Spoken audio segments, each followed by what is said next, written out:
Ketika sampai di kota Al-Madinah Al-Munawwarah, ada seorang perempuan bernama Asma melahirkan seorang anak laki-laki bernama Abdullah, nama suaminya Az-Zubair ibn Al-Awwam. Maka anak yang baru lahir itu dibawakan kepada Rasulullah SAW. Rasul mengunyahkan kurma dan menyuapkannya, memasukkannya ke mulut Abdullah ibn Zubair ibn Al-Awwam. Ini salah satu bentuk sunnah membawakan anak, ibu membawa anak kepada Nabi, setelah Nabi tidak ada, membawa kepada al-ulama warasatul anbiya. Lalu kemudian ada seorang ibu bernama Ummu Sulaim. Ummu Sulaim punya anak laki-laki bernama Anas bin Malik. Anas bin Malik dia bawa menjumpai Rasulullah SAW. Ya Rasulullah, sahabat yang lain, sahabat-sahabatku ada yang kaya, memberikan tanah, memberikan unta, memberikan dinar dan dirham, uang emas dan perak.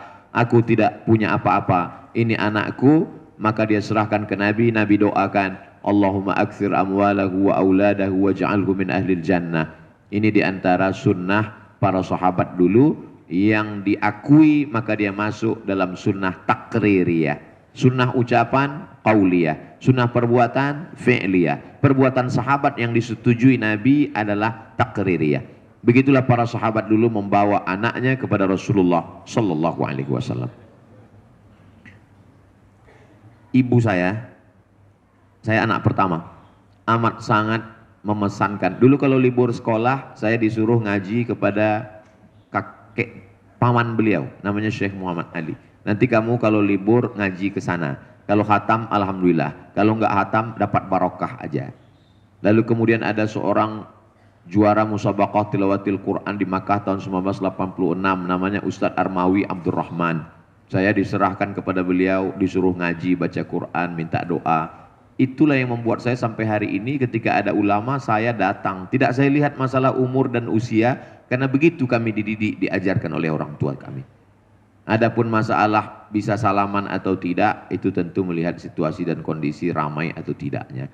Kalau Ustaz Somad ketemu orang kan mudah saja, itu kan sekarang. Kalau dulu, ketika kami tahu bahwa ada Syekh Yusuf Al-Qaradawi datang ke Mesir, dia tidak boleh datang, dia hanya boleh datangnya pada musim panas dan bicaranya di masjid hanya masalah keluarga, masalah politik enggak boleh.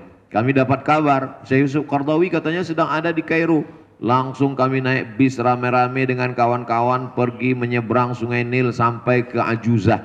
Di situ ada masjid yang didirikan oleh anak dari Syekh Khalil Al-Khusari, yang kemudian jadi artis taubat. Dia kumpulkan artis-artis taubat. Malam itu kami hadir, Syekh Yusuf Qaradawi menyampaikan tausiah menggelegar berapi-api. Kami nggak paham karena mahasiswa baru. Dan setelah beliau selesai acara, kami rebutan air minumnya, dan semua yang rebutan itu orang Indonesia. Jadi kita memang sudah dididik untuk dekat.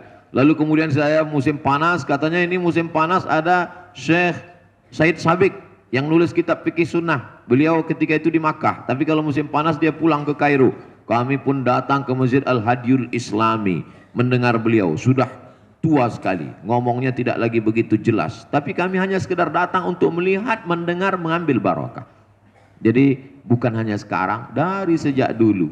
Begitu juga dengan para masyayikh siapapun itu, kalau datang untuk mendengar musyafahah, mendengar riwayat-riwayat dari mulut mereka, kalau kebetulan ketemu bisa dekat ijazah dan lain sebagainya. Itulah yang saya lakukan dari dulu, dididik orang tua sampai hari ini. Sehingga kalau ada ibu-ibu membawa anaknya, mendekatkan dengan majelis ilmu, itu sesungguhnya adalah pendidikan pelajaran yang luar biasa. Itu berkesan dalam hati dan pikiran mereka, dan mendoakan para alim ulama. Wallahu a'lam bishawab. Syukran jazilan kami haturkan.